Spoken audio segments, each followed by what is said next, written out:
This time, we've got ourselves an army dude in the house, and this is no ordinary guy. He's gotta be one of the most dangerous people to have ever set foot in the Sting house. And his disturbing chat logs are just the tip of the iceberg. But I got you covered with everything you need to know right here. This dude didn't have a single good intention in his head. He was here to dip his toes into a really hot mess, but can he get away with it? Obviously not, but humor me for a second. Stephen Buchanan had quite an interesting past, but I've got more on how this persistent loser's life ended much after the show. Apparently, he had his sights set on becoming a Stratford police officer, and even made it to number 100 on their hiring. Of course, though, this is where TCAP entered the picture. This army vet decided to roll up to a house in Fairfield, Connecticut, thinking he was meeting up with a chick who wasn't anywhere near his age.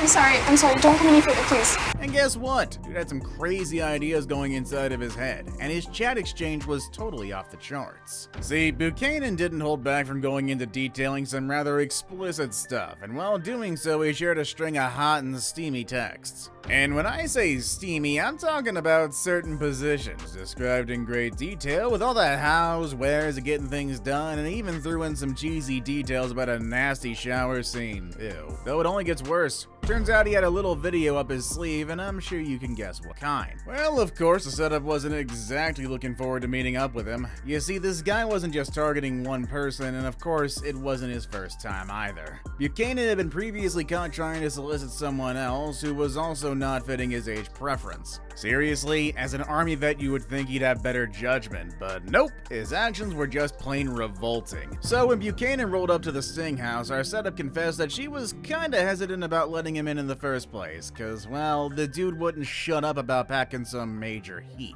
Oh boy, pervy and dangerous. That's just lovely right there. You could tell just by the look of her, she was legit scared. I'm just really scared. Can you just, prove to me right now that you don't have a gun? Well, she had good reason for it. Apparently, he was always carrying. Props to him, though. Stepped up, showed her he was unarmed just to please her, and just like he expected, the move got him the green light to step inside. I think I'm crazy. No, I trust me, I understand. Okay, do you want to come in? Oh, but here's the kicker. Once she asked him to come in, the dude started acting strange, for lack of a better word. No, right here. You don't want to come in? No. Odd, ain't it?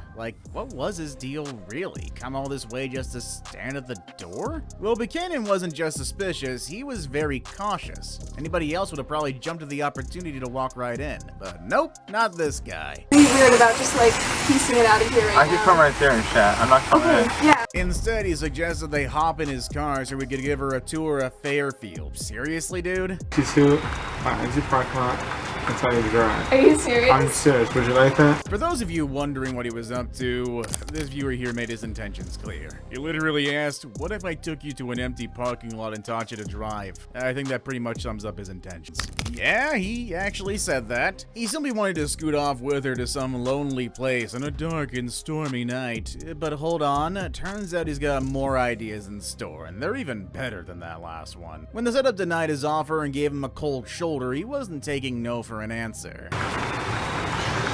I feel so weird about anything. When she continued to act up, he placed his next offer on the table. How about a walk then on the dark and gloomy streets? He asked. Well, the setup had only one answer, the right answer. But That's it. walking in the rain at night, people don't do that. Yeah, well, unless they don't have something else running in their heads. But Buchanan wasn't giving up. He then pitched this movie idea, and it looked like he had his mindset on dragging the setup out of her comfort zone. And the man was determined as hell. Despite the rain, though, despite her telling him her friends will be at the movies or someone might spot them, the man was hell-bent on getting her to step outside the house. But he made it clear there was no way he was gonna come inside. Talk about mixed signals, right? We get used to each other. If you don't like it, you go home and I'll leave. Can you just stay here? So what happened next? Well, out of the blue, Chris made his move. He popped up like a party popper, and you could practically see the dude's jaw hitting the friggin' floor. I'm gonna need to talk to you. Come in. Please come in. Come on in, please. Look on his face was priceless. He knew he messed up, and messed up bad. And it was time for Chris to hit him with the classic question, what's the plan, dude? And Buchanan's confidence was back in all its glory. Now, brace yourselves, because what he said next isn't for the faint of heart. When my cousin came, Right, and showed your 13-year-old around town. And what happened in that case? she got assaulted. She got assaulted. Wait, what? Okay, that's messed up. Alright, just in case things aren't crystal clear, let me break it down for you. Apparently, this dude's cousin, got herself tangled up in an online meetup situation. And get this, she invited some older dude over to her place, and this guy took her for a spin in his ride before things took a decidedly darker turn. Wait, did he just narrate his own story? Well, he said otherwise. That you were going to come over and show this 13-year-old girl around so she'd be safe. Getting a headache. Seriously, is he for real? Thinking he could spin some story and Chris would just fall for it? Line, sinker, everything? Come on, dude. This isn't Chris Hansen's first rodeo. He knows what he's doing. Really, it's unbelievable how this dude was trying to sell this story, though. Like it was some kind of brilliant scheme. Sorry, buddy, doesn't quite work like that. It was like he was trying to play the sympathy card when he was holding a handful of jokers. Oh, and then the classic reveal. Out came the chat logs. Back and forth between you and a girl you think is 13. And well, we have one observant viewer among us. A blank stare when he realized Chris had all the chat history in front of him.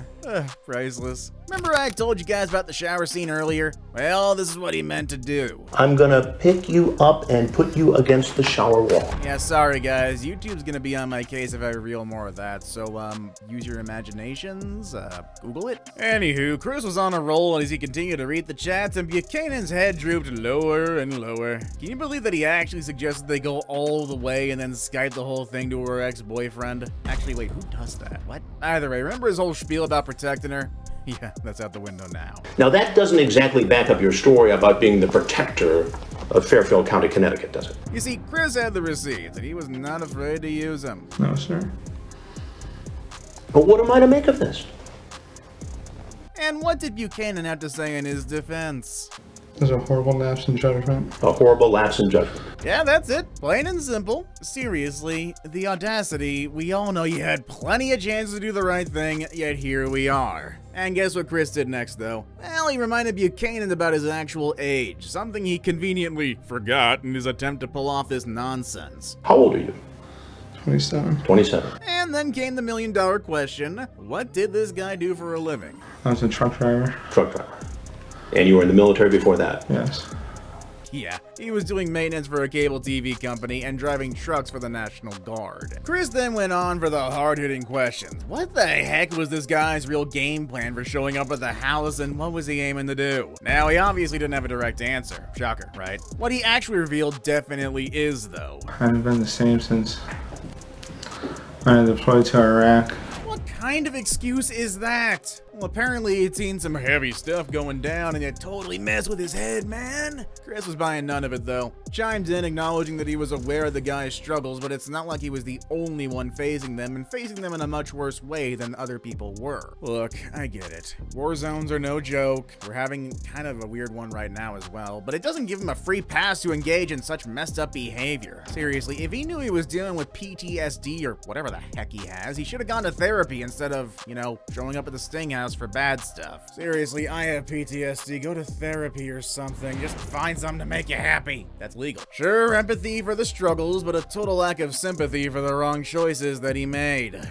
I tried, but with the VA situation. What? You see what's happening here? This guy was spinning his sob story like a pro, but here's the thing, actions have consequences, and I'm not the only one to think so. Travis Conklin 7990 here says, man really tried pulling the PTSD card for wanting to blank a 13-year-old's blank. Blankety blank blank indeed. It's a classic case of trying to dodge responsibility by playing the victim card. Got issues? Get help. No amount of storytelling can change the fact that what you did wrong, you idiot. Middle of the night, I have problems going back to sleep. It's just... Yeah, you can tell I don't like this guy. Either way, Chris cut to the chase, straight up asked him, dude, what's your point? He was looking for that golden thread that was supposed to connect all these tales together, but our guy here was dancing around the question like an absolute pro. No direct answer, just more sights. Just when you thought you'd seen it all, though. This next second, I'm having different thoughts and stuff like that. Chris shifted gear, threw out a question that was straight to the point. He was like, hey buddy, did you pull this shady stuff before your PTSD days? And just what did Buchanan do? He gave this seemingly straightforward response. He swore he never did anything like that until PTSD came into the picture. Now, on the surface, that might sound like an honest answer, but it turns out this seemingly candid reply wasn't anywhere near the honest truth. That, Stephen, is that you surfaced talking in a very similar way to a girl named Brittany. He was on a mission to prove his innocence, waving around whatever he could find as evidence that he had zero bad intentions, that he was against the world. Let's be real though, actions speak louder than words, and this guy's actions have already painted a pretty damning picture. I said, let's just hang out later. So, here's the deal. Chris hit him with the rubber question. You know, the, did you come prepared kind of thing. And Buchanan straight out denied carrying anything on him. Dude walked in with zero protection despite making his intentions clear online. Frickin' freak. Either way, this is the explanation he gave. Apparently, he was struck with some kind of a moral compass attack or something like that, making him rethink the whole sketchy sitch for a hot minute. It's like he was trying to play the good guy card now. But let's be honest, bit too late for that, ain't it, buddy? Once again, the chat logs. After I thought about it again, I told him we weren't gonna do nothing tonight. After the whole saga, Chris dropped a truth bomb on him, admitting that no matter what excuses you throw around, at the end of the day, you still rolled up to the house of your own free will. It was like reality just hit Buchanan in the face. All the stories, the claims, the back and forth, all boiled down to one indisputable fact. He was there, in the flesh, showing up at her place to put on some disgusting plans into action. There's no escaping that truth, no matter how many tales he tried to weave. I understand. You circled the house, you pulled in the driveway, you pulled out. And you know what his next move was? He went like, take me to the police station. It was like he was trying to control the narrative, hoping to switch things up, look sympathetic instead of just pathetic. Chris decided to burst his bubble, let him in on a little secret. He was talking to the one, the only, Chris Hansen. Oh, I love him so much, he's just such a nice boy. Yeah, he was face to face with the one person he probably never wanted to meet. And this is an investigation called Hansen versus Predator. And that reveal gave way to a stream of waterworks. Dude was shedding tears and pouring out, gratitude? What? Okay, yeah, that's a curveball, but sometimes truth is stranger than fiction? I can't believe this is the same guy who said this in the chats. He was thanking Chris for shining a light on what he did was wrong? Was this an act? Did he really mean it? I don't know. You be the judge on this one, okay? Thank you very much. Go ahead, grab your phone. You can go out the door right there. Meanwhile, though, the cops were tearing his car apart, and guess what they found? Duct tape, knife, camera, package of rubber he denied earlier. Top it all off, he actually was armed. His words were saying one thing, but his car was telling a whole different story, and his car's a whole heck of a lot more honest than he was. But here's the kicker. When he was in cuffs, he finally spilled the beans and admitted there was a bunch of stuff in his car. But as they were en route to the police station, Buchanan's emotions went into overdrive. He was in tears. In a surprising turn, one of the officers even gave him a comforting back rub, which, like, you got this guy who's been caught red-handed and suddenly he was having a breakdown in the backseat of a police car. First instinct was to comfort him? I mean, good job on ya? I can't say I agree, but hey, either way, buckle up for the interrogation room drama. Buchanan spilled the beans about his shower fantasies with her. He was laying it all out, admitting he wanted to take things all the way in the shower. Do these things with her. Yes, sir. In the event that you got to see and meet her. Yes, sir. Okay. And remember his story about not coming inside the house? He was sticking to it, saying he was just too darn nervous to step in. Oh, but here's the curveball. He was blaming everything on his deployment experience, and that medal he carried around was just for safety. Like, don't even have to justify. What's more, in truth, he didn't just have it tucked away. Oh no, he had it in his holster. Yet when push came to shove, he decided to leave it in the car. Shot and everything with ISIS and, threats to military people and... Now comes the juicy part. What happened after the show, you may ask? Well, let's see. Buchanan found himself slapped with a trio of serious felonies here. Attempted second-degree charges, attempted risk of injury to a person not his age, and, charge of trying to lure a person not his age into some rather obscene stuff, pedestrian stuff here. Get this, though. Court did not take it lightly. Held in custody, and the bond they slapped on him was a whopping whopping 1.1 million. Yeah, you heard that right. One of the highest I've actually heard. Well, fast forward to October 20th, 2015, and Buchanan was in court sporting a snazzy bright orange prison jumpsuit. Very in season. Either way, he deserves it after texting things like this. He was standing before Judge Robert Devlin, who was not messing around. Buchanan belted out a not guilty plea with zero hesitation. He had Michael A. Fitzpatrick in his corner, his attorney, who was all about pointing out what he called disturbing elements of the case. But guess what? Buchanan's lawyer was playing the entrapment card, saying the whole arrest was reeking him. It was like they were pulling out all the stops to dodge the charges. Classic courtroom showdown, and the arguments were flying left and right. Oh, but then the tables turned. May 2016, Buchanan did a 180, decided to file a plea for all three of those charges. Just when you thought things were wrapping up, BAM! Judge pulled a suspenseful move. As Buchanan was set to get his sentence on July 1st, 2016, Judge Devlin was ready to drop the hammer with a potential 3 years behind bars. Fitzpatrick, Buchanan's attorney, stepped up during the sentencing and put in one request. He was pushing for a 12-month stint in the slammer.